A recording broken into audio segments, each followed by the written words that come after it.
los sabecitos. What? Fist up today. Fist up today. Oh, fins up, baby. Miami, stand up. This is Fins Talk today. Let's go. Sun up over there. Game day on the brain. From the tailgate smoke to the hard count rain. Orange aqua on my back. Crowd shaking every seat. We talking ball, talking heat. Turn it up, feel that beat. Fins talk today. Fins talk today. Fins up all day from the 305. We ride that way. Bobby Fins talk. Fins Sammy on the way. Miami, vamos. It's Fins talk today. Hey. It's Fins talk today. Who you reppin'? Who you riding? Miami. Who you riding? Dolphins. We break it down, break it live. Every snap, every drive. Hey. Fins talk today. Fins up all day from the 305. We ride that way. Fins talk. Fins Sammy on the way. Miami. Vamos. It's Fins talk today. Hey. Fins talk today. All right. Good evening, Fins Nation. Welcome to Fins Talk today here on FTSN, powered by Fins Talk Sports Network and Fins TV. I'm Bobby Fins Talk, joined always by my Fins brother, Fins Sammy. Sammy, how you doing, my man? We're doing great. That cold weather is, it's really, creeping up here. It's been all week rainy and cold over here. Now, right now, it's very cold, 73 degrees over here. How are you doing, Bobby? Let's see where it's at today. So first off, the weather in Nashville is bipolar. It's been cold and then it got warm. It was really nice. I went for a walk, 20-minute walk. I'm enjoying. I went up the stairs. I killed my, I was like, but I felt good. It was like perfect.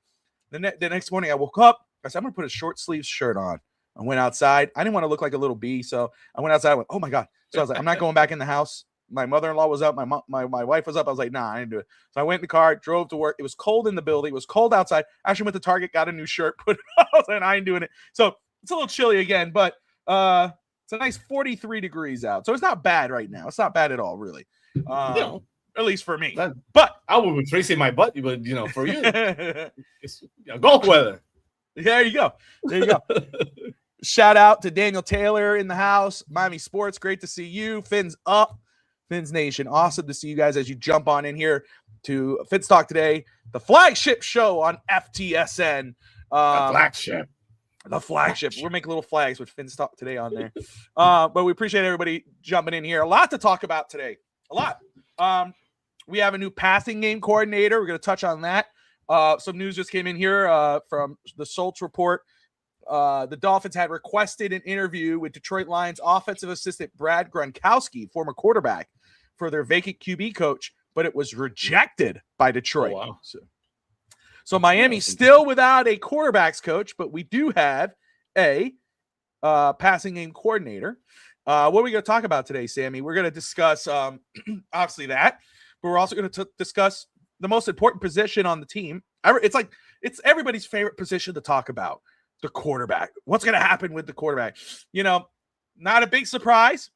We will give Fitzstanza a shout out that, more than likely, maybe what he said at the midpoint of the season might come true, that the Dolphins are eventually going to move on from Tua, whether that's cut or trade. They want to trade him. The money on that. They want to trade him. But we'll see if that plays out the way it should. But what we do know for sure is more than likely Tua won't be the quarterback. So who will be the quarterback? Will it be Quinn Ewers? Will it be one of the rookies who we could possibly draft in the draft? Or could it be a free agent quarterback? The popular name out there, Malik Willis. I mean, everybody and their mother and their cousin and their uncle and their abuela and their abuelo and everybody and their mother keep saying, Tío, compadre, everybody. Everybody. They're all going, Malik Willis to the Dolphins. Malik Willis to the Dolphins. We're going to touch on that. We're going to talk about what type of contract he should expect. Should Miami make that move? But there are some other guys out there who Miami could target. They're not going to cost too much, but they might be serviceable. And Miami could still draft a guy. We're going to touch on that. And then we're going to go through a game called Stay or Go. And we're going to run down some names of Miami's own free agents. We're going to say, I want to see that guy back, or I'm good with that guy going. We're going to touch on that. Make sure here, again, watching Fitz Talk today here on FTSN, sponsored by Caneswear. Caneswear will be on later tonight at 9 p.m. Eastern time. So for your Hurricane fans, you can hop on after our show, watch them. And of course, they're going to be on again tomorrow. So you got a double header today and tomorrow. Caneswear podcast going live. They're going to talk about the NFL draft and the Miami Hurricanes. Canes hoops upsetting North Carolina. And then tomorrow they're going to go over recruiting and everything else. So, FTSN, there's never really an off season. Sammy's like, I got the off season. I'm good. Not anymore, brother. Not with you. Not with me. No, on Thursday. So, Yeah, that's right. But we love it. Hey, Sammy, first off, if you guys have not seen it yet, make sure after the show you jump on Fins TV YouTube. Go check out the Fins TV Awards.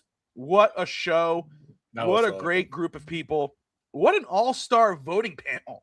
I mean, my goodness.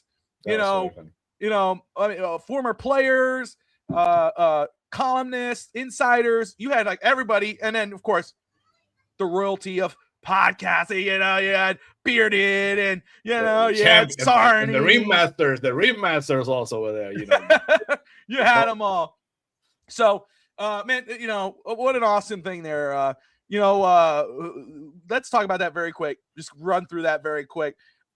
Who did you vote? You didn't say it out loud. I don't think I don't vote. Oh, you don't vote? No, I don't vote. Wow. I just count the votes. All right. That's the idea. I don't vote. But I will break a tiebreaker if it happens, but it never happened before.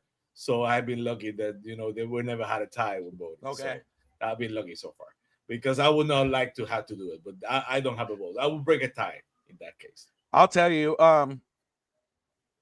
I did like the Rookie of the Year pick, even though I understand, like Fitz Daniel was talking about Zeke Biggers.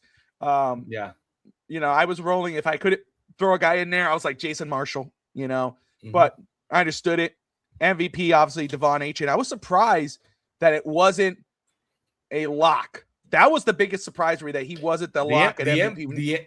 The MVP only wasn't going to annoy by one vote. One person did not vote for the one H for the Wow. But other than that, everybody voted for the MVP. Just one dissenting vote. Yes. Troublemaker, whoever it was. Yeah. You could, if you think about it, you might guess. But but having said that, no, it wasn't like that. But having said that, all that mid talk, Fitzstanza. No, he wasn't him. I'm gonna put it on the spot that I'm gonna say that it wasn't him. So therefore, who he voted for, I should not be blabbing, but I don't want to. It's all right. To him.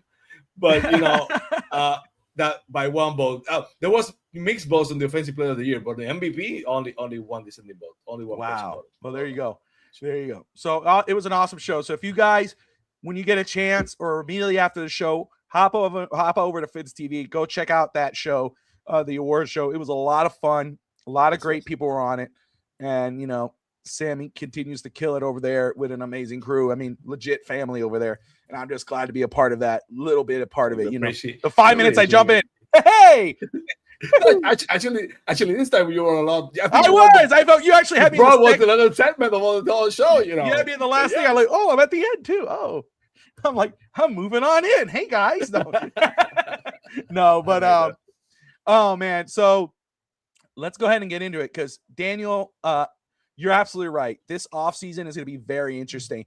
And I've seen some comments, whether I'm going to stay Dolphin fans especially, but it really goes for most. There's a lot of distrust and hate, and I get it. I really do. You can't trust the Dolphins because they haven't given you nothing to trust the last few years.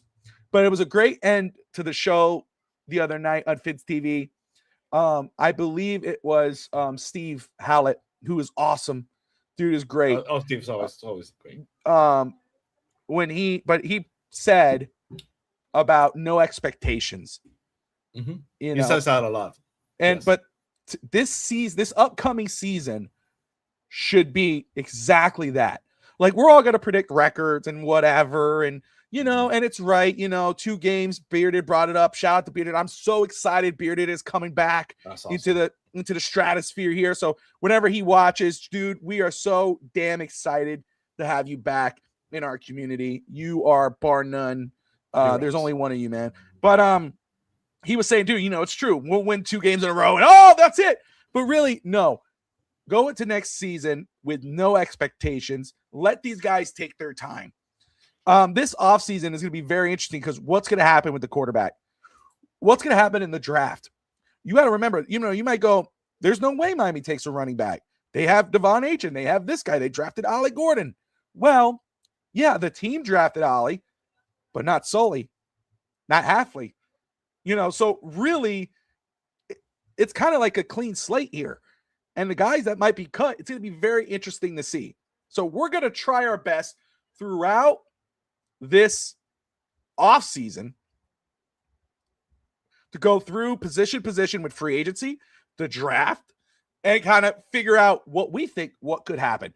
David says Brandon Sorsby 2027. Hey, look, that's the thing too. Here's what's cool. I know a lot of people will say, don't draft the quarterback this year, go into next year. Sully's already said, the general manager, John Eric Sullivan, to kind of follow Green Bay's formula about drafting quarterback every year or every other year. I fully expect Miami to draft a quarterback this offseason. If they don't go in free agency and say, okay, we're going to roll with Quinn, let's go ahead and get free agent, which we'll go into. But I expect them 3rd, 4th, 5th round in that range to get a guy. Now, if they do, that doesn't stop them from going into round 1 the season after, and getting their guy, especially if that guy doesn't work out in year 1. So all bets are on the table. Shout out to David, though, in the comments. Appreciate David in here and interacting. Daniel, important dates. February 23rd, March 2nd, NFL Combine. March 9th, free agency begins. March 11th, new league year. And the draft on the 23rd through the 25th. And for the draft content, make sure you guys are tuning in Sunday nights, 8 p.m. Eastern time for the Fins Talk Draft Show. Myself, Josh Wingate, Coach Vogel, great stuff. And of course, the 23rd to the 25th, FTSN will be live through the entirety of the draft. Round 1, 2 and 3, 4 through 7 on Saturday will be live, as we always are. So make sure if you're new to the channel, hit that subscribe button. We appreciate you guys tuning in.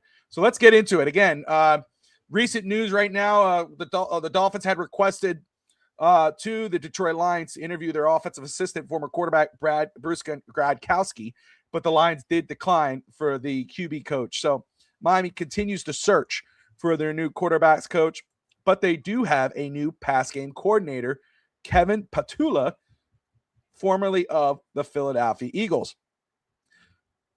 I was surprised, and Sammy, maybe that's because I do so much of this and really social media, it's more about just reading news and doing it, but I don't get into the deep diving of what people care about. Because but I saw a lot of kind of pushback on this move. When I saw it was the Eagles and I saw it was somebody had to do with the offensive side of the ball, their quarterback, I was like, this is not a bad move. I'm actually intrigued by this move. But I saw some hate on it. So, if you know anything at all, please help me out here. What's up with the hate on Kevin Patula? The name is wearing off on me, but the guy who was our offensive line coach last year for the Dolphins, he came from the Broncos. I forgot his name right now. When he came for the Broncos, a lot of dissension because the players didn't like him. He was basically fired when the whole regime changed, and Dolphins fans said, "Oh man, he sucks," they leaving notes and stuff. Then he came here. We worked with Dan in the offensive line, and Dolphins fans were saying, we trust him or whatever. It's basically the same thing. If you go to the Eagles fans, they're saying, someone page that say, expect Dolphins fans, edge in the middle edge to the middle, every to the middle, long pass and punt. The guy's not coming here to be the offensive coordinator. He's coming here to be a passing coordinator. It's a completely different story. When you have to call the plays and run the whole offense, it's not the same. There are people that are so much better as position coaches than offensive coordinators, and they go back to the position coaches. It happens every single time, every single year in the NFL, and the great position coaches, they're great at their areas. Doesn't mean that basically they're the play call is a completely different story. Maybe he wasn't ready, but he must be doing something right when the Eagles did not fire him. That's the truth. They allowed him to seek other opportunities, and that's why he came to the Dolphins. But they demoted him last season as offensive coordinator, but they did not fire him. So that says a lot. So if you ask me, so I'm not expecting to come here to be the savior, but that's again, I'm gonna say it one more time. Dolphins fans like shiny objects. They like the huge names, and on the other hand, if the name is huge for the wrong reason because he became famous or he wasn't the person they expected to be with the Eagles, now he sucks. Come on, guys, he's only a passing game coordinator. If it doesn't work, he's gonna be out of the job next season because that's what's gonna happen. So coming from the Eagles, he's been there, championship pedigree. I think so. I think he was with the Eagles the last time they won the Super Bowl.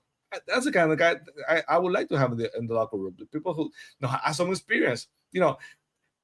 I just noticed it a couple of years ago. Via Josina Anderson, that Leslie Fraser wasn't in the coaching staff of the Seahawks.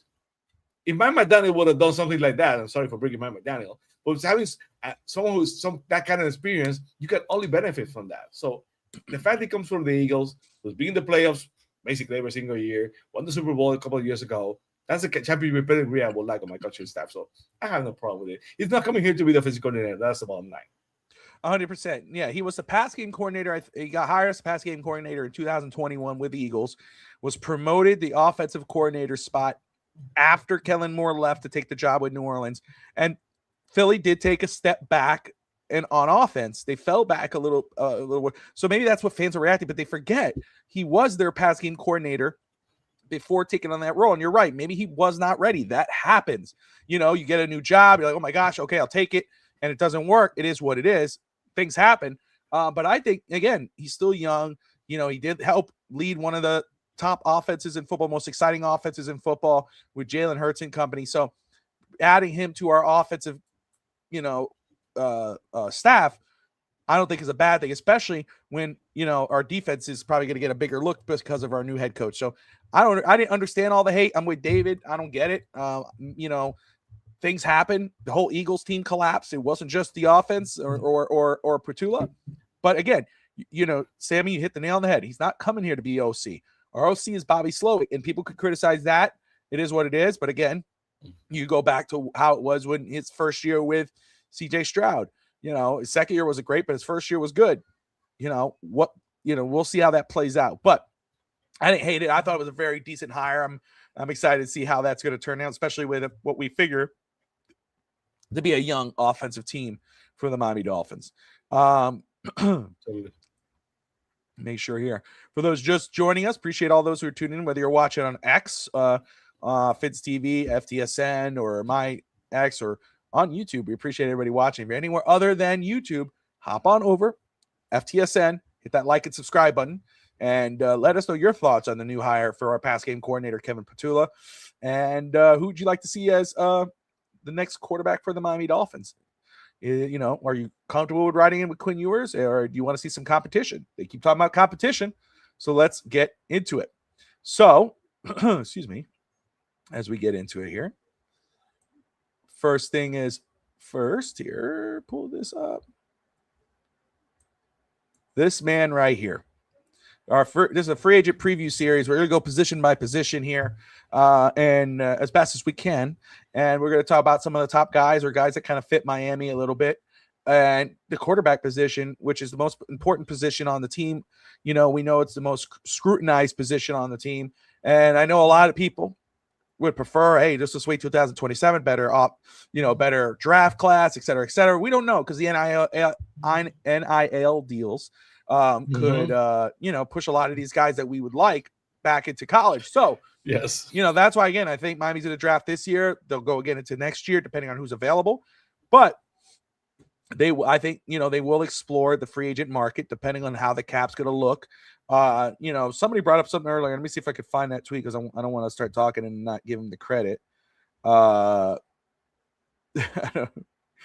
while you check, basically right now you have college player fighting in the court to go back to college instead of going to the NFL draft. It used to be the other way around, but players trying to get into the draft if they had time or not. and if they could be in the supplemental draft or not. Now, right now, you have players trying to fight to go back to college. That's the fact of the that's crazy. That's the crazy thing. You know, it used to, like, you're right. It used to be the other way around. Now it's, you know, everybody's trying to stay in college. So that's why, again, you can't. That's one thing you could criticize, like the Miami Heat on, right? You hear it all the time. Oh, they're not going to trade to do this and this because they're waiting for 2 years for one guy. Nobody should wait till the next year or like go, oh, we're going to not do anything this year because we're going to wait till next year when that player comes out. We don't know if that player is going to be there. So address it or address as best you can now with the expectation that, hey, if we can, let's pull the string and get this guy. Neil Draskell posted this. The Dolphins currently sit $16.4 million over the cap for the 2026 season. How would you address the attack of the salary cap? Tyreek Hill, $22.9 million in savings. This is release him, Alec Ingold, Jason Sanders, and Westbrook-Akini, and that will give you about $31.5 million in savings. Post June 1st releases, Austin Jackson, Bradley Chubb. That's another 31.3. Talks about extending Brooks and Brewer, which I think they should. Those are two guys for sure you would want to keep. I wouldn't be surprised. I know some people might feel a certain way, but I talked about this on the other night, and I saw some if Miami talked about possibly restructuring Bradley Chubb, restructure to keep him on the roster, and because they're going to need an edge rusher, and you know, if they don't plan on drafting one early, maybe keeping him, which I'm totally okay with. But if they could do that, if Miami does what Neil's saying, they could have around, let's see here, $41.2 million in cap space or $31.3 million in cap. So it could happen. Now, I will say that doesn't mean Miami's going to go and spend crazy. You know, that doesn't mean they're going to go nuts. If they got $31 million, they're not going to, you know what I mean? That's if they spent $31 million, I don't know if they would do 2 years, $40 million for Malik Willis. That's one thing I do want to talk about. But Malik Willis, this is a guy who's awfully popular with Dolphin fans. Obviously, the connection is easy. I mean, played for the Packers last year.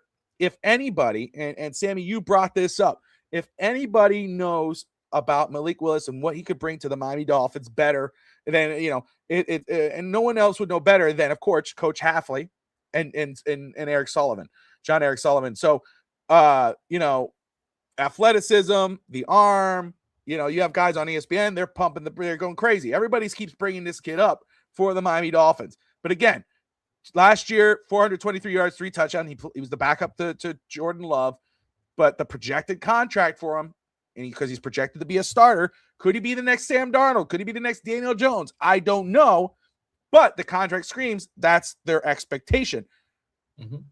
Right now, I know it could change throughout the offseason, whatever. Where do you stand on Malik Willis possibly being a target for the Miami Dolphins?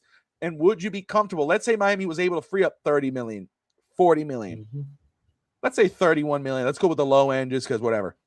31 million, but 20 million of that goes to Malik Willis. Where would you stand on that? I just want to start. It's just so complicated. Just first of all, we're gonna have, you know, the cap hit on Tua. The cap hit on Tua is gonna linger on this franchise for the next couple of years. If Malik Willis is not it, and you spend $20 million a year on Malik Willis, that's only gonna get things worse. So hopefully, like I said before, hopefully the new regime knows what they got on Malik Willis, and you know, if they feel comfortable with him, they're gonna probably find a way to roll with him. I'm not sure. I don't think he has enough playing time for me to give him $20 million a year with the situation that we have the Dolphins right now. As a player, he intrigues me, but I would rather have the situation where I can have a rookie quarterback, and you basically, with those savings, you try to find a way to establish a situation with the cap. So if he's it, they're going to know, and they're going to go after him. They're going to go after him hard. But, you know, I have not seen enough from him. It was at one time, like we talked before, he was supposed to be, if not the first overall pick in the draft at one point. That draft by February, but people with most drafts have him going first. For that change, the middle of the first or whatever, high in the first round, and you know what happened? We went the third round to the Titans. So athletically he's there. He's a new breed of quarterback. When you know the quarterback you need right now to improvise out of the pocket. If the pro is not there, he starts running and runs very well. But again, I'm not comfortable with the situation with how we do it right now. We're gonna get such a cap hit to take a risk on a quarterback with so little experience. So $20 million a year. If he failed right now, that would be 54 with Tua probably hit, and Malik with another, I don't know, 17 or 16, or maybe 14 in the cap. That's a lot. So they better get that right. Hopefully they know what they're doing, because if they go after him, they better feel confident, because I'm not. So yeah, in regards of where he was drafted or what happened in that draft, that was a very, very weak quarterback class. Yes. And the problem with the media is they love to overhype a lot of these guys, coming out and he's gonna go here, and they, just to throw a quarterback quarterback. And it was proven that wasn't the case, and he fell. I will say I did like him coming out of Liberty. He's a great kid, great character, class act. He's a competitor. I don't put anything on what happened in Tennessee. I know, first off, shout out to Steve Malay, host of Real Talk Fins Talk and Aging and Strong here on FTSN and FTSN Extra. But I don't put on it where it's like, oh, if he hasn't started, he's not meant to be a starter anywhere. I don't think that's the case, because there are some guys who end up in bad situations and they go somewhere and they're better. They show up and they show out. My thing is, if you're paying him 2 years, $40 million, it's $20 million a year. He's your starter. Unless it's a year and a player option, I don't know, or a team option, I don't know how that works out, but that's your starter. If they're, I don't think this team's coming to tank. Anybody who thinks this team's coming to tank are going to be disappointed. I don't think they are. They may not have a strong team going in, and they're going to try their best with the team, whatever they have.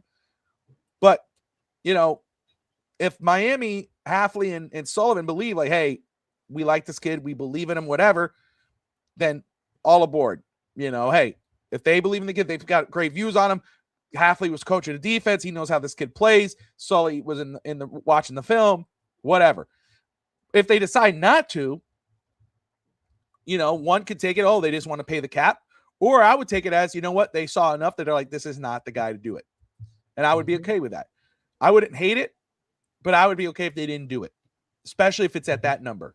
I think he should get that number. I think the talent is there. I hope he goes to a team like kind of Daniel Jones, when Daniel Jones went to Indianapolis and you saw that little burst and they kind of, you saw the talent. Or what Sam Darnold did, who many people thought was a bust in the Jets. Goes to the Vikings, shows out, goes to the Seahawks, and, wins a Super Bowl. You never know with these guys. But I don't know if Miami's in a position, as you brought up with Tua, talking about his cap hit and whatever, even with $40 million to spare, $20 million at going to Willis, I don't know if Miami's in a position to do that. So I wouldn't hate the move. I just can't see it. So I understand the fantasy of throwing him on the roster, easy connection, Packer, whatever. Even though it was 1 year with the Packers, I think the cap, the contract alone is probably the disqualifying factor. But we will see. However, staying with it, with free agent quarterbacks, there are other options out there. And again, going after a free agent quarterback doesn't negate you from not drafting one, but it could spare you having to go after one early, or having that urge. If you see a certain guy sitting there at 11 or round 2, you're like, oh, damn, dude, I got to get him. But we got this vet here. So, you got to explore your options here. So I'm going to mention a name. And I know if once DSG sees this, I knew it. But you can't ignore bringing in someone like an Aaron Rodgers. Yeah, another Green Bay connection with Sully, whatever. But as a veteran, not going to cost you as much. I know what he did with the Jets. I don't think it's going to win you a bunch of games, because he didn't really win a lot of games with the Jets anyway. Even though he kind of did it with Pittsburgh, you got him a little bit of a run. But if Miami is serious about just having a competition, or bringing in a guy and like not trying to look like they were going to lose and all that, this is a guy you could possibly bring in, not to compete, but to be your bridge quarterback. The cap hit's not so bad. We have a bad year last year, 3,300 yards, 24 touchdowns, 7 picks. Aaron Rodgers. A lot of people, he's contemplating between retiring and staying. Could go back to Pittsburgh, play for his former coach, Mike McCarthy, or maybe Miami or somewhere else. Sammy, what are your thoughts on Aaron Rodgers as a potential for Miami? I'm sorry. I just can't stand the guy. I just can't stand the guy. But as a professional, let's give the guy a part. As a pro, what would be the incentive for our Royals to come to the Dolphins right now? At the end of his career, if you come rather anyway, of course, he should be on the table. You had to put, if you're the GM, you put all the cards on the table as you're doing, and you put Aaron Rodgers on the table. You have to do it, no matter what. But as a pro, when you're looking for a pro from Aaron Rodgers' side, he's going to say, if I didn't go to Miami when I had the chance a couple of years ago, they didn't want me. Why would I go now? One. And two, I'd rather am trying my best to end my career in Pittsburgh because it didn't go so bad. We made the playoffs. We won the division. So I'd rather go to Pittsburgh. So, and, now he's going to probably have one coach he had success with because, of course, he had – with Mike McCarthy, he has a sexy Green Bay. So it has a lot of incentive to go back to Green Bay. From the Dolphins side, I don't think that will work a lot because, the guy has an ego. The Dolphins are not ready to win right now. So I will not put that, I'm going to say that, cancer on my locker room right now because the guy has an ego. The Dolphins are going over the next season. So that probably is not going to work. So I will not age and the talent base. If he was a Royal from 10 years ago, woof. I will do anything to get it, probably, because the talent was amazing. But right now, with the Dolphins situation and Aaron Rodgers' ego, I would not do it. Yeah, it's the same as last year. Again, mention him because he's going to be available. Mm-hmm. Understand Sully more than Halfley. I don't see the connection with Halfley, but Sullivan, maybe. But like you said, ego, Adrian of the Rainy Day Podcast brings it up as well. I know DSG jokes about it, but again, cap number makes sense. Veteran makes sense. Aaron Rodgers does not because of what it will bring. You're trying to establish a new culture in Miami. Physical, no nonsense team. He's not there. He's not that guy. He's not somebody who's going to help establish a type of culture because he's bigger than that. His ego is bigger than that. So, yeah, could I see it in regards of number and connection? Possibly. And the type of way he runs the offense that's similar, sure. But other than that, no. And I don't know if I would want that headache in Miami at that point.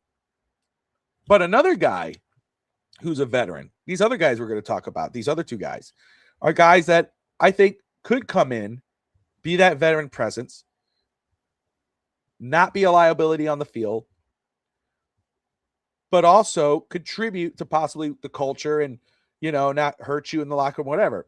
This one guy is a guy who he actually retired. He was watching TV on his couch. They called him. He came back, and all of a sudden it's like, whoa, wait a minute. This guy could play. And then you listen to him talk. First off, you watch, a film of him on the field talking. Great. Leader, all of the above, Super Bowl champion. You watch him off the field talking. You're like, this guy's a future coach. This is a guy I would not hate. And that's Joe Flacco. Flacco would be a guy I could totally see Miami making a move. Yeah, he doesn't fit perfectly to a T, the type of offense they may run. He does in some ways. But if you're looking for a veteran presence and something that's not going to hurt you, this could be that guy. He's not your automatic starter. 1 year, $5.5 million, possibly. He could compete with Quinn Ewers, or you could say, "Hey, Joe, can you mentor the kid? Whatever." And if Quinn struggles, you throw Joe in there. But this is a guy that I don't think will give you the drama. This is the guy that's going to hold everybody to a certain standard. You got another coach on the field. Again, 2,479 yards, 15 touchdowns, 10 picks. What are your thoughts on Joe Flacco possibly being an option for the Miami Dolphins?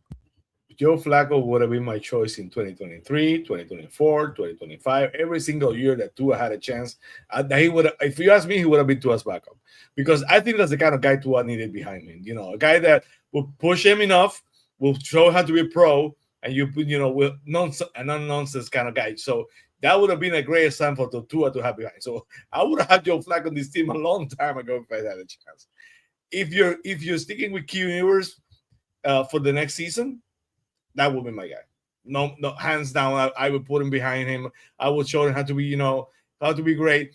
It would be kind of a Fitzpatrick situation when, if the Dolphins are basically trying to tank, Joe Flacco will never go for that. So, you're going to get some wins that you probably should have lost, because that's the kind of guy that, always right place to win. I'm not saying the Dolphins are going to tank next year, but if you're going to go with the youth movement and that a lot of inexperience, we're going to get a lot of losses. And Joe Flacco probably going to save probably a game or two to be trying to do the best for the team. So it will be interesting. I would love for him to be the backup. If probably at this point of his career, he will probably go to Cincinnati, who basically has a chance at the playoffs. Those kind of guys, would love to have one last chance to be a backup on a team that has a chance to win it all. So the guy doesn't need the money. He made a lucrative career for himself. So from the Dolphins standpoint, I would love him to. From his standpoint, I think he's probably going to pass. There you go. Let's see. Shout out to the comments. Everybody commenting, and however you feel. I appreciate it. Let us know, Steve Malloy, you have to draft a quarterback. Then you have a quarterback competition with Ewers. He's no on Malik Willis. Adrian, why not try Cam Newton, Kaepernick? Ha, ha, ha. Kirk Cousins. Maybe.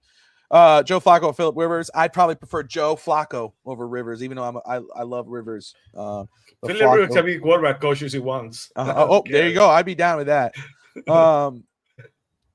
Daniel Jones. So he's going to be a free agent. I wouldn't be surprised. Obviously, more than likely he goes back to Indy. But let's say if Indy does not decide to do that, if you're not willing to pay over $20 million for Willis, then I don't know how you're going to do that because you're going to pay a little more to Daniel Jones. Jones is going to command a little more. I wouldn't hate it if Miami was good with Cap. I wouldn't hate that. I didn't hate Daniel Jones coming out of college. I knew what his limitations were, but I also know what he could do. Athletic, he does have an arm, and you saw a little bit of what happened with Indianapolis. But at this point in time, I don't see it. But I would give me Joe Flacco over Aaron Rodgers in this scenario. If we're talking Joe Flacco every day of the week. Daniel Jones, the Achilles thing, that's gonna be, that's a huge question mark, because that injury, that's always tough the first year. Oh, 100%. Another guy who is a veteran, former first-round pick. He was a backup last year for the Commanders, but somebody I think who could be a decent backup for the Miami Dolphins, especially, or compete with Quinn Ewers for a job, who could probably play for these Marcus Mariota. Again, this is a guy I always say, like, but my Dolphins need a backup. Tua needs a backup. Bring in Marcus Mariota. Never happened. His hero. That was his hero. That was Tua's hero. Yeah. But Chris Greer and Mike McDaniel were allergic to quarterback competition, apparently. Except before McDaniel got fired, he was like, we need that. Like, well, it's too late now. Too late. But you can have it now. But Mariota is another guy, not going to kill you in the cap. You could sign for a year, have him compete, either start or back up Quinn Ewers, and, see how the season rides out. 1,600, it's almost 1,700 yards, 10 touchdowns, 7 interceptions, a year, $8 million, possibly. What are your thoughts on Marcus Mariota? Marcus Mariota has one attribute I like of my backups. I always believe that you going to have a backup quarterback. It has to be mobile, because usually the backup quarterbacks don't get a lot of reps during the season, don't get a lot of reps during training camp. So the backup quarterback should be ready to run, should be ready to improvise. So I like my backup quarterbacks. I like my quarterbacks to be able to run. That's the guy Marcus Mariota is right now. He's not a great passer. So many people expect that coming out of college, but he's not that. He still can run. He still can improvise. So another guy that I'm not sure he's going to be able to come here to Miami. We had going to have a lot of opportunities, but it will be a good guy to have as a backup. Ewers, he's going to compete for that job. If Marcus Mariota comes, he's going to expect to be there. He's going to be the star. The only competition is Quinn Ewers. So that will be interesting. I would not be opposed to it just because he has the attributes I like in the backup quarterback. 100%. I wouldn't be opposed to it at all because again, he's not an automatic. He's not an automatic starter, but he's going to push the rookie or the young Quinn Ewers, and he's not going to win you a bunch of games for those who are afraid about winning games. But you'll have a viable veteran back there, and the guy, like you said, he's agile. He could run. He can run the Slowick offense, Halfley offense. Another name I don't have a video for it because but another name that I thought was interesting. I love that Adrian threw some names in there: Kirk Cousins, Daniel Jones. There's other names that could possibly come available, but a name that would be available. This guy's a younger guy. It's a guy that, he was drafted. People thought he was going to be the heir apparent in Pittsburgh. Didn't happen. Went to Cleveland, got cut, went to the Raiders, had a little bit of a run there. Not really a run, probably a game or whatever. But this is a guy, he's young. He's not a guy you think, oh, it's automatic starter. No, you're going to compete. And hey, if you find something in him, great. If you don't, you move on. So the name that Kenny Pickett is a guy who's going to be available. Again, didn't have a big, nothing spectacular, hasn't had a good year. And this guy could possibly be a backup. Think of it like that. But also, again, a guy young enough that if he shows off in preseason, or a guy, if Ewers gets hurt, he could come in. You see what you got with him. It doesn't work. You bounce. 1 year for $5.5 million. If Miami didn't go for a flyer on any of the other, doesn't get one of the veteran guys or doesn't go and draft, I wouldn't mind. I wouldn't be against a flyer on someone like Kenny Pickett. Sammy, you?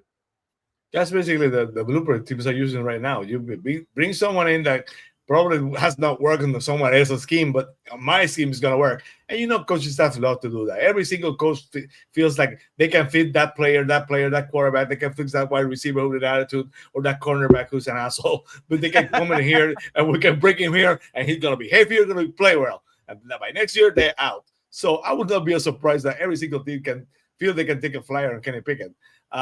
The money's right. $5.5 million for a quarterback that young is not that bad for the first round pick. I have not seen enough for him. If you ask Steelers fans, they got a lot of frustration with the Steelers. A lot of frustration. I think he went to Philadelphia, and fans were frustrated him even as a backup quarterback. So it's interesting. It's someone who would not cost a lot. If you're tanking, he might be your quarterback. But again, every single team believes that they can bring someone like Kenny Pickett and probably get the best out of him, probably fix him. Only this one team might be the Dolphins, who knows? But I think there are better opportunities on the board. Yeah, 100%. So name to throw out there. Again, there's other names that could come free. I think the preference. I think a veteran makes sense, no matter if you draft a guy or not. I think that's something that Miami's going to do anyway. But again, if you were to ask me one of those guys, the guys that we discussed, Flacco, Mariota, those are guys that I would be down with. There's someone else that rumors that might be coming. Go for it. It is Geno Smith. And Geno played kind of well in Seattle. Yeah. He went with the Raiders, and they didn't work. It didn't work. The regime is out, so I would not be shocked or surprised if Geno Smith gets called to the Raiders or been traded. So Geno Smith is the kind of guy that if you think you got a bridge quarterback for the next couple of years, if the money's right and Geno's willing to take a little less because apparently he was asking for a lot of money in Seattle, he might work in Miami. Who knows? Maybe. David, I'm with Sammy. We drafted Quinn. Competition will make the great ones rise to the occasion. I hope he can do it. There you go. Absolutely. Yeah. I've seen Pickett under center against Miami 4 years ago. He wasn't that good of a quarterback. Yeah. Yeah, they had a lot of those games. Like he did. That's why. Yeah. That's why he's on his fifth team. Yes. Absolutely. I'm not saying again when I bring him up, it's not as really like as a starter. It's more of a quarterback coming to compete, backup, whatever. Yeah, taking the chance. Sure. You guys in the comments there. Let me know what name. I love the comments tonight. They're on fire. No, they are. Let me know the name, guys. That we mentioned them. What guys would you prefer? A veteran, free agent, or guy? Maybe if we didn't mention them, like Adrian bringing up Kirk Cousins or Daniel Jones or whatever. But think about the hit. Think about the hit, the cap hit. If it's going to be some crazy number, more than likely won't happen. Kyler Murray to Minnesota. That's interesting, especially. What? What I think he's going to go. What? I think he's going to the Jets. Kyler Murray. The kind of team. The Jets is the kind of team you would know do something like that. And I'll tell you what. I know Kyler Murray is not being great, I know Kyler Murray, he doesn't have a lot of fame for having a great work ethic. Really likes to play video games and study a lot. But I'm a softie for that kind of quarterback that used to be a baseball player, athletic, and has those two that kind of movement, that athleticism. If the guy was committed to his craft and was a student of the game, he will be such a much better player. But the players is right now with the reputation, I would not take a flyer on him with that kind of money. But that just is the kind of thing that it would. That would be good, especially because I saw a mock recently. They had Ty Simpson number 2 to the Jets, and I just don't see that. But who knows? They have to for some picks. They can take it with the second pick. I don't think they have to go with it first. Yeah. But excuse me. So again, let me know what you guys think, please. And if you watch the show after we're live, appreciate you either way. Put in the comments quarterbacks that you might think. I know everybody says, "Oh, I want draft." I get it. Veterans guy. If you think of a veteran guy, put them in the comments. Let me know. Love to know. Geno Smith, Cap says, which of course Sammy just brought up. So Cap, you're right with Sammy on that one. That's interesting. I wouldn't hate that at all. At the right price, Yes. Bobby spoke of that. Oh man. Oh, what a guy. Trouble, bro. Trouble. See what I'm telling you? I told you, like, I was feeling good, and as I keep going, I start to get stuffed up. It is like, it's weird how that works. Yeah. And I'm already out of water. Son of a bitch. So anyway. Me too. Damn, I had some dude. chips before the show, and now I'm regretting it because That's right, you see. Now let's talk about our own free agents, not guys that are gonna be free agents. Oh boy. And let's play some stay or go. All right. Ooh. We'll go through the list and we'll, stay or get the hell out of here. Yeah. I thought that should be fun, because there are some guys I like that there are some guys on that list that I'm like, yeah, I'll do that. And there's other guys like, nah, we're good. But Sammy, let's start with, we're talking quarterback. So let's start with the quarterback, Zach Wilson. This is easy, right? I mean, stay or go, man. The only incentive that Dolphins fan had for Zach Wilson last season was to see his mother on camera, and they didn't even show her. So I never got the Zach Wilson signing. I never did. So infamous with the Jets. I would have gone with Mac Jones instead. Probably any other person. I get the athleticism, the arm is there, but and the reports were good that he was practicing well with the Broncos, but I don't know. I've never seen anything in Zach Wilson that makes me believe that he's going to be the next Sam Darnold. And I get that every single quarterback with the Jets, when they go somewhere else, they're better. Geno Smith, Sam Darnold, so many others. But Zach Wilson is the one who I don't think is going to make it. So I cannot tell you that any reason why he should stay. He should be out. Yeah, I'm go as well. There's only so much room on the roster for quarterbacks. And again, I think Miami could go after a free agent guy and then go draft a guy. And if they do that, then Zach needs to go. I didn't see enough out of him when he did play last year. And I don't think he's going to be, I don't see him in a competition with Quinn Ewers. I know Quinn Ewers, it's not like, oh, he's going to be the next thing. It's not like that, but he's only had a couple games. So we got to see what we have on him. And I want to see him compete, but I want him to see him compete against somebody who could actually challenge him. I don't think Zach can. So I would say go. Ashton Davis. Mm-hmm. Ashton Davis, I think that this regime would like to go with someone younger at the position. Probably I think they're trying to build the team of the middle, to strong to the middle, good safeties, good linebackers, good defensive tackles. So I don't think he's coming back. Neither is Minka Fitzpatrick. I'm gonna say already tell you that. I don't think he's gonna come back. I don't think any of the safeties will come back.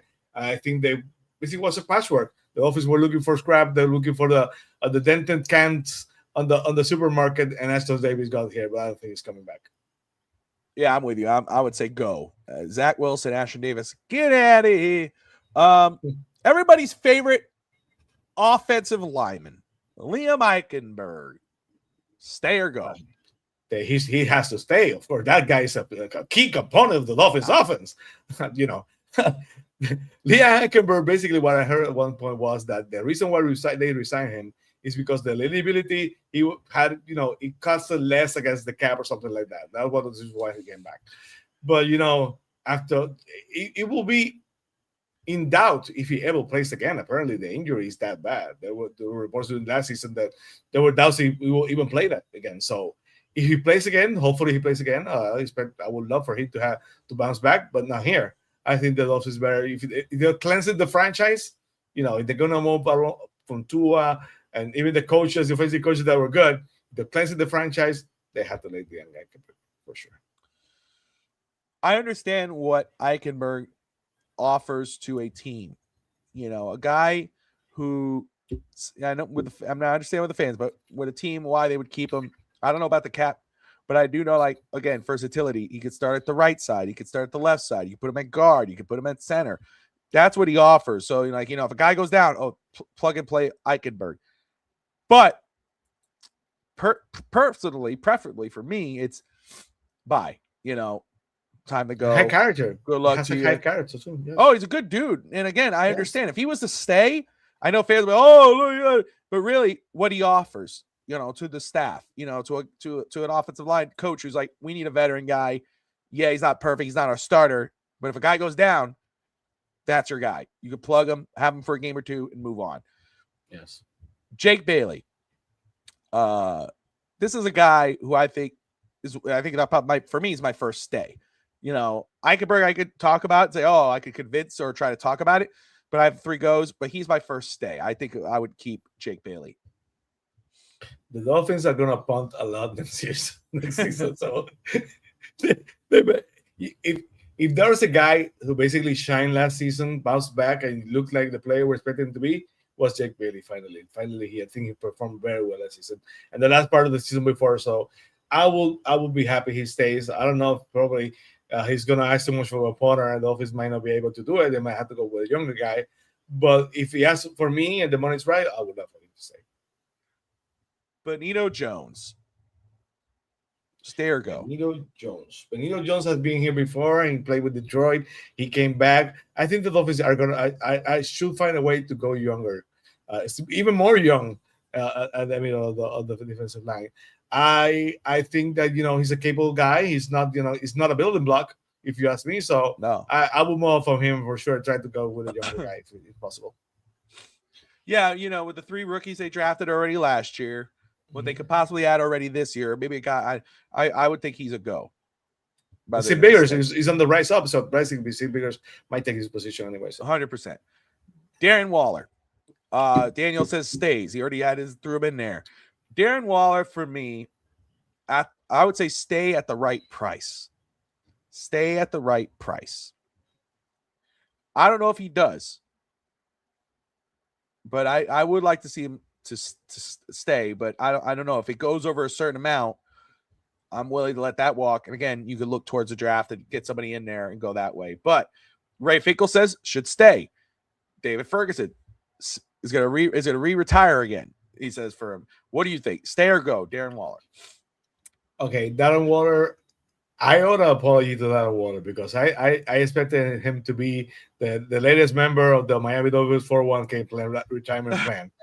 And when he got injured, I said, "Okay, goodbye. See ya. There goes another one." But the guy played hard every single chance he get. He played very, very well. He played as the best tight end we have in years in Miami. Basically, coming out of retirement.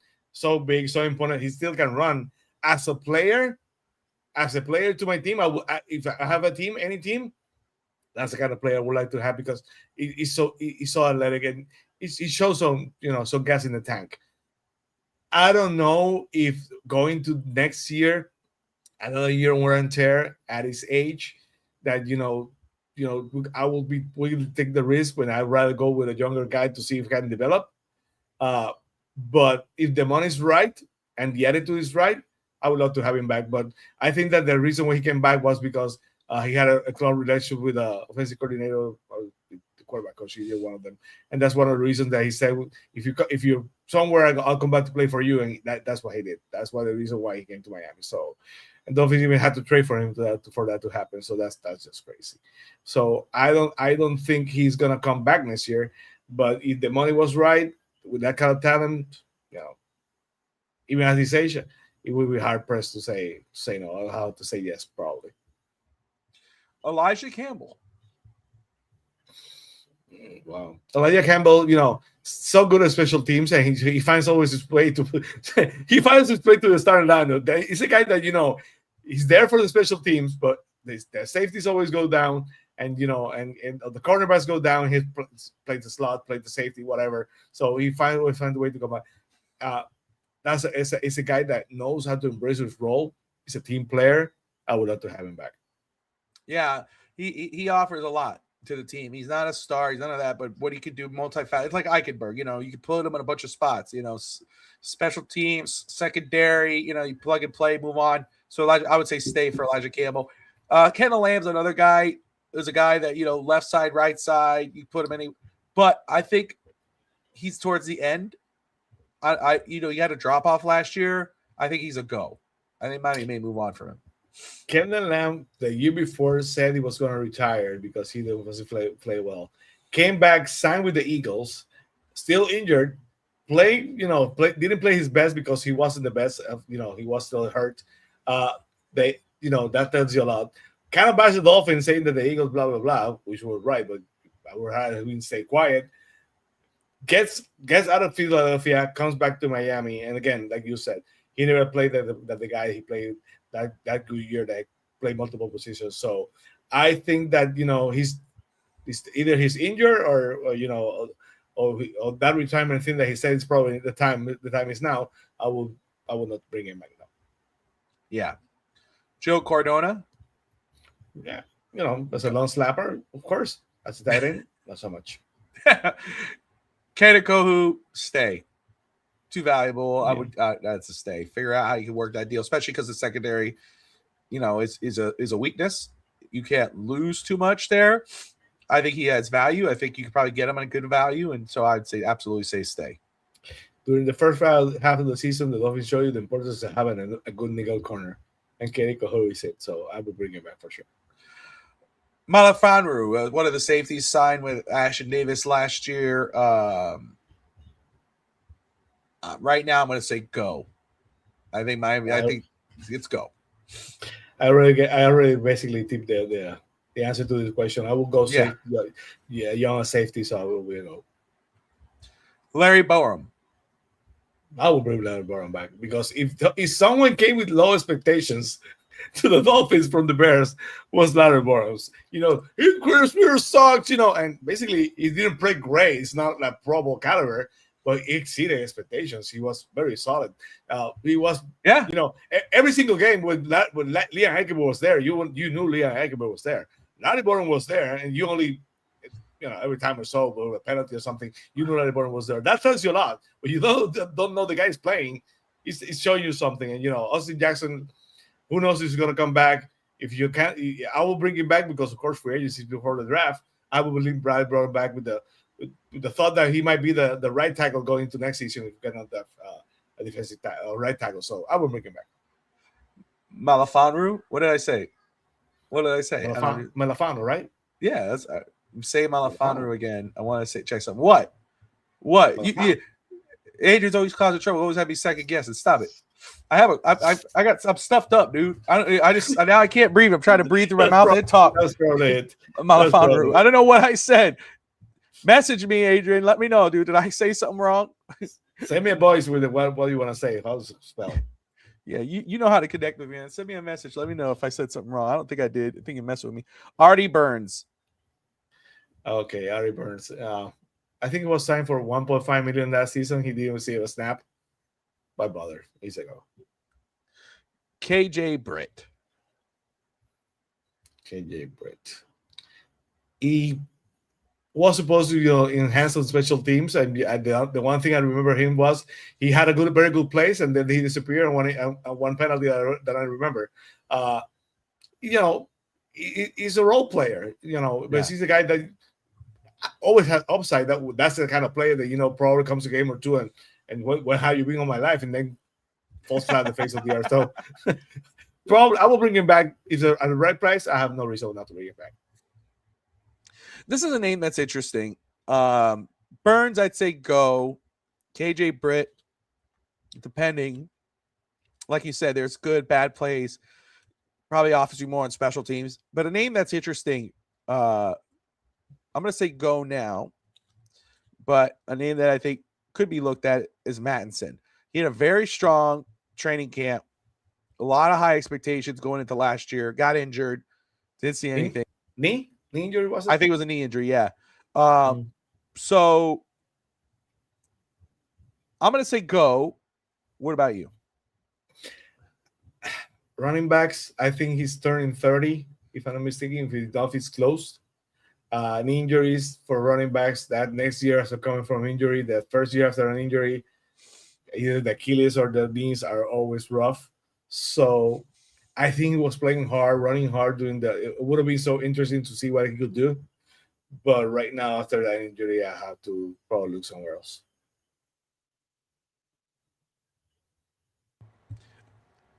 Dwayne Eskridge. Now Adrian is messing. I can't. I'm saying names and I'm getting nervous as I say them now because I'm trying to. Dwayne Eskridge. Yeah, you're gonna tell that to the Puerto Rican guy who not with a stutter. Come on, you're doing great. Dwayne Eskridge. High ups at times. You know, the bottoms and the penalties and the stuff and the drops are kind of the fumbles are kind of like, I don't know. I had high expectations for him at one point at the start of the season, but after a couple of fumbles, I think I kind of remember a couple of fumbles that, you know, I was kind of nervous him be back there returning kickoffs and punts. I'm not saying we could do better, but we could do a lot worse. So I would not mind bringing him back for another season. That would be okay. Riley Patterson. This one's interesting. Kicker, right? That's the kicker. Okay. Yeah. He played really good this season. He did. Sanders might be a cap casualty, even though, like, you know. That's the issue. Patterson is younger, probably cheap, because right now we don't know, probably cheaper. That's rough. That's rough because ideally we will bring him back and have a good old quarterback and kicker competition and see what happens. But I'm pretty sure that they're gonna decide the fate of the kickers by the beginning of free agency. So I think he might come back. I remember this regime has nothing on the kicker. No, it doesn't. Previous kicker. No. So they had no problem. If it's cheaper and equal, I think it might come back. Yeah, I think it. I like Jason Sanders. Sucks what happened to him, but I think Patterson might be staying. Daniel Brunskill. I would bring him back just because of the fact that he exceeded expectations. The question is now is if, since he exceeded expectations, you want to ask for more money. You know, but you know, the offensive line of the Dolphins, they had to revamp that whole offensive line. But you know, he excelled in such a bad offensive line that either they improve the offensive line greatly and you say he's now up to par, or it's gonna take a while to do it. So if it's gonna take a while to do it, I might have well bring him back because you know he was versatile. I think he did his role very, very well. Cole Strange. Bill Belichick loves Cole Strange so much that he was projected to be a third-round pick. You remember Sean McVay making fun of that pick? Yeah. Who that? No, we had him rated at the third round, and the Patriots taking it in the first. Quack, laughing so hard. So, but he came to Miami, and he wasn't bad. He wasn't awful. Those guys play better, play better than Liam Eichenberg. So. That I would say stay. That one I'm staying. It's hard for me not to. I don't know how much they're gonna fit the scheme, the offensive line scheme for the Packers, but I don't see too much of a difference. So they're probably both gonna come back probably. Yeah. Ethan Bonner. Oh man, why do I have a feeling that he's always injured? Yeah. I don't know. If I'm correct on that, and basically he's more injured than not, I will move on. There you go. Julian Hill. Well, talking about a guy that changed his ways because the season before last, every time Julian Hill either a drop or a penalty or a holding or something like that, Julian Hill, he was playing because he made a mistake. Last season, he actually played okay. He he was passed over. From the wasn't the first tight end, not the second tight end. He was basically he regressed a little bit on that because other players play better than him. But he apparently he's so strong, that's so impressive the run game that he's an asset. And those is planning to run back. I will bring him back for the price is right, but I will not be so shocked if another team takes a flyer and basically play more than his worth. So I will bring him back at the right price. I think you're what you said before saying that last part will happen. I think the Chargers may go and grab him, and he go with McDaniel over there and do nothing. Cameron Good, linebacker. Cameron Good is one of those guys that we're always expecting to do more. Yeah, during training camp, he's the French spray. He's gonna come back. He's gonna get cut, and then he plays the whole season. But 1 or 2 plays a year, and it's not enough.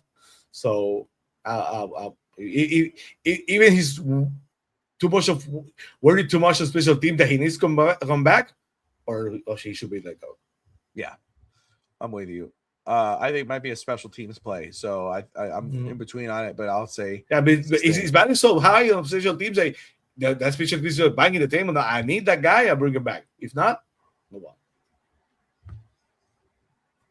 Sorry. All right, Matthew Butler, D-tackle. I know, but I will go younger defensive tackle. So there you go. So a go on that one. So I like that. That was really fun. Yeah, it wasn't nice, challenging a little bit, isn't it? Yes. Here's some interesting thing here from Jeremy Fowler of ESPN. So of course, saying the Dolphins and Tua will part ways. That's it. We're aware of that. But he also says the prevailing theme around the league is that new GM John Eric Sullivan loves draft picks. He's going to do whatever he can to get more picks, including trading Tua and other pieces, quote unquote. So something to monitor for the Miami Dolphins. And that's the other thing. A lot of people, that we'll talk a lot on this show. We'll talk on the Finstock Draft Show. Is what will happen at pick 11. Will Miami stay put, play draft best player available, or will they trade down and get more picks? It could happen, especially with this regime as Miami tries to stack picks and plug and play players. We'll go through free agents, but Miami could be, filling in spots with a bunch of rookies. The important thing is that you wait for your turn before you write a trade back. Not like Jimmy Johnson did when Randy Moss, they traded 1 hour before the draft. Traded back 1 hour before the draft, and Randy Moss was there where the Dolphins would have picked, and he never picked them. So, wait till your turn, and if let the draft come to you, let the draft falls to you, and then if no one's there, no one fell off, maneuver, then you trade back. Or like the Dolphins, you trade back, and then you trade back in, you trade backward, then you trade back forward, and you come back with Jalen Waddle, and they're like, okay, cool, Jamar Chase, but okay, is what it is. But anyway.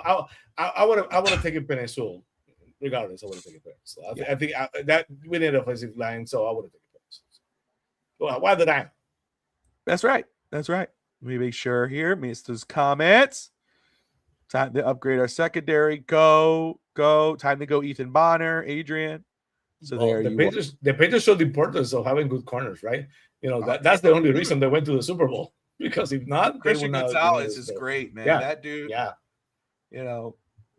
That's gonna be a run on cornerbacks at that performance because that guy showed the importance of having a showdown corner or a cornerback that basically can run and cover anyone because that's the reason. Last year when everybody was talking about every other pick, Kenneth Grant, this guy, that guy. I'm not hating on Kenneth Grant. But there was everybody else they were going for. The one player I kept banging the table for, of course, Will Johnson, but we had the injuries, and we don't know, we'll see, he out of Michigan. But the one I was banging the table for was Jahdae Barron out of Texas. Even when we had Jalen Ramsey, I wanted that corner out of Texas, Jahdae Barron. Went to Denver, had a solid year. Hopefully, we'll see. Don't sleep at corner at 11. Monsieur Delane out of LSU or McCoy out of Tennessee. And there's other ones, of course. Takuro Davis out of Washington, maybe in the 3rd round. That's another 6'4" corner.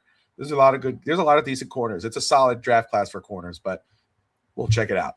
But anyway, Sammy, are you on Fitz TV or Fitz TV officially on break now? Yes, we're on break. We're on break until the free agency episodes. Though basically, we're on break. This is the time of the year that I admire what you and other content creators do. To be able to be every single week with a couple. You do so much stuff on FTSN, but that's why you're the podmaster. But the podfather of his nation. But it's difficult. It's difficult to come with content every single week. So I know Steve deserves a rest, and Shari wants a rest. They want to have their time. So you basically all your rest during the season. We have one episode in March, one in April for the draft, and so on, one for each one. So until training camps comes and we'll start the season. There you go. Meanwhile, I'm gonna be here with you Thursday. So yeah, that's right. You know what I mean? So we got it. We're here all off season, man. And on FTSN, of course, you got Real Talk Fids Talk, Steve Malloy. You got Fids Talk today with me and Sammy on Thursdays. East 10th Street Boys. We'll see if there's an episode this week. Alex got some stuff going on. The Canes Wear podcast, which is live right now. So they just started. So once this is over, you guys hop on over there, talk some Canes, if that's what you're into. And No Holds Barred Wrestling will be doing our part 2 of WWE Unreal this Saturday. And of course, Sunday, we got OTC Miami Dolphins, the Fitz Talk Draft Show when Wingate, Vogel, and myself, and we'll have a guest, Drew Collins, on, who was at the Senior Bowl, get his take on the Senior Bowl, his take on the Dolphins draft, and go from there. So, Sammy, any final thoughts before we wrap this one up? Every single week something happens. So let's hope by next week we have a quarterback coach because, we talked about it so much last week. It's so important for a defensive coach, head coach, to have a capable offensive staff. So every loss on the offensive staff is kind of important. I'm not saying like today is not going to be on the world, but I would like to have a capable quarterback coach, because we were just going to quarterback. They're probably going to be drafting someone young. So the fact that they right now don't have a quarterback coach, I'm starting to, it's kind of worry. So we'll have to wait and see what happens. But that will be interesting for sure. Well, the good thing is that whoever's going to be their quarterback is probably not on the roster yet, minus Quinn. So, I'm not too concerned yet. It sucks that the guy that they hired ditched, but it is what it is. Maybe it's, again, a blessing in disguise. Maybe we get somebody good. Look at Cap. He likes the Podfather. See it? The Podfather. Bobby thinks the Podfather. I know you have the ring that you can. That's right. Hold on a second. Hold on. Give me a minute here. I got it here. I always have it available. I'm the Podfather. I'm gonna give you enough, but you can't refuse. Yeah, that's right. I actually have. I'm gonna send you something right after this. Now that you said that, I have an image. It looks like I'm the Godfather. Bobby is struggling. I am. My freaking nose is all stuffed up. I'm trying to I'm trying to go like this. I'm trying to whatever I can to try to maybe not loosen it, but it's not like it's not disgusting. It's stuffed. Does that make? I don't know if that makes sense. So it's annoying as hell. Once I stand up, it'll go away. Probably. I don't know. Well, of course, it's so cold outside. If you go outside, one part of the day, there's no way they will come back to the heat. All those things are gonna get you. Yeah. Stuff. That's impossible. It's all good. It is all good. But anyway, appreciate you all turning in, watching us here. Make sure you hit that like and subscribe button. If you join us after the show, thank you for dropping by, putting your comments who you think Miami could target in free agency as a quarterback. If you would like to go that route, I don't think that negates going after a quarterback in the draft. And who would you stay and go? Are there any guys that we said go that you're like, no, we should keep them? Or any guys we said stay, you'd say go in? What about that new information from Jerry B. Fowler that Sully, as a guy who wants draft picks, and he wants to trade to it for draft capital, he's looking to trade a lot of other pieces for draft capital. So it will be really, really interesting if, at the end of the day, Dolphins find a way to trade Tua for capital. That would be really something, because someone's talking about the Dolphins might have to send something away with Tua and some money. If Sully finds a way to get something for Tua, that would be a help. I'm saying again, if you, I think a victory. I know, like, really, like I would be if he came away with like I think a third round pick is way too rich because of the cap situation, unless how much they take back. But if they came away with a fourth round pick, I'm like, damn, at least they came away with something. And you know what? It's been proven. This is the end of the season and this season and this offseason. Tua is gonna end up somewhere next season. For those who said he's gonna retire, he's not good for any team, he's gonna play for a team. I'm not saying he's gonna be the starter. He's gonna be on a team. He's gonna be in someone's team. If Philip Rivers comes out of retirement, also has a high school coach, Tua can be a backup quarterback for somewhere. He's gonna play somewhere. They're gonna bet on him being the next Geno, or maybe he's the next Sam Darnold who leaves his team and blows it up. That's what they're gonna bet on. So yes, a team. That's why if he is cut, if a team says we're gonna wait and they can't trade and he gets cut, he's gonna go somewhere. And he's gonna look great during training camp and gonna make the run for his money to every quarterback he's in front of him. But you know the rest, and by now we know the limitations, and it's sad because the die was so huge, but it is what it is. Yeah, 100%. It will be interesting, and like I said, brought up in the comments before, it's going to be a very interesting offseason.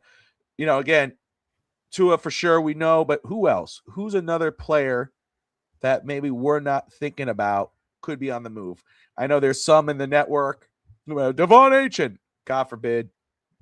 Those are Jalen Waddle. Would Waddle be a guy who? Austin Jackson. Austin Jackson, I think for sure might be a name out there, but I think there's gonna be names where we turn around and go, whoa, wait, what?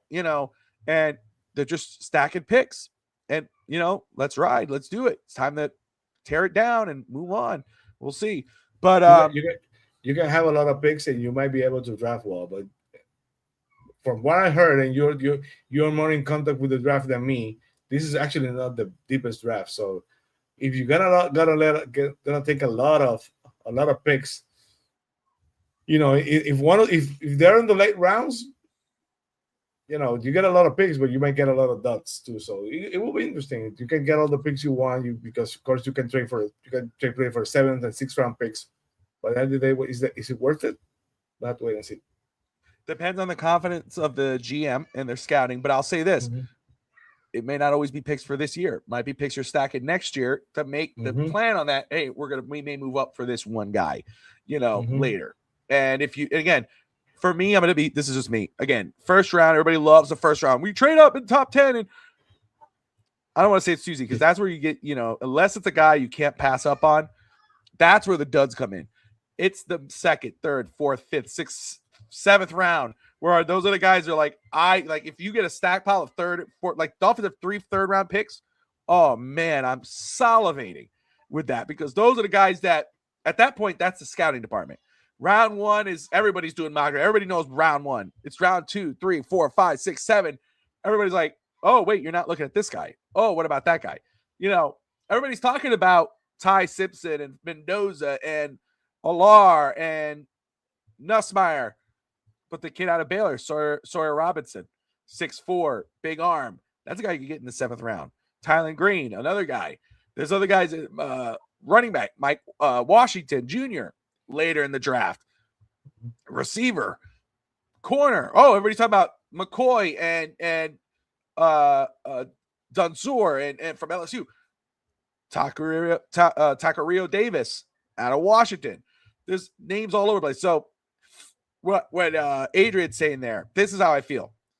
There are some positions that are deep. There are other ones that not so much, So for sure, it'll be fun. It's interesting to go, but who's under that desk, Bobby? No, I'm fixing my I was trying to put my chancletas back on. It looked like I was kicking somebody. I'm like, get on my desk. No, I'm trying to put because I'm gonna go in and freaking try to get rid of this.